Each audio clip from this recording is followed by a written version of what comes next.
Viewers, ఈరోజు మన reading వచ్చేటప్పటికి ప్రేమించి పెళ్లి చేసుకున్నా కూడా మీ మధ్య సఖ్యత కుదరటం లేదా అనే టాపిక్ మీద చేస్తున్నానండి. అలానే ఈ టాపిక్ మీద మీకు పర్సనల్ రీడింగ్ కావాలి అనుకున్నా, లేదా మీకు న్యూమరాలజీ పరంగా నేమ్ కరెక్ట్గా ఉందా లేదా నేమ్ కరెక్షన్స్ కావాలనుకున్నా సరే స్క్రీన్ మీద కనిపిస్తున్న నెంబర్కి వాట్సాప్ ద్వారా కాంటాక్ట్ అవ్వండి.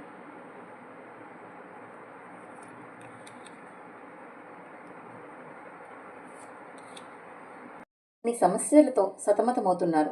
ఫ్యామిలీ, కెరియర్, పర్సనల్ లైఫ్ అన్నింటికీ మీరు సమయాన్ని కేటాయించలేక దీనిని ఏం చేయాలో అర్థం కాక స్ట్రగుల్ అవుతున్నారు. మీరు ఎన్నో సవాళ్లను ఎదుర్కొంటున్నారు.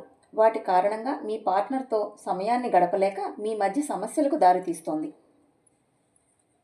ప్రస్తుతం మీరు ఎలాంటి సిచ్యువేషన్లో ఉన్నా కూడా మీ మధ్య బంధం బలపడుతుందని, మీరు అన్యోన్యంగా కలిసే ఉంటారని యూనివర్స్ చెప్తోంది.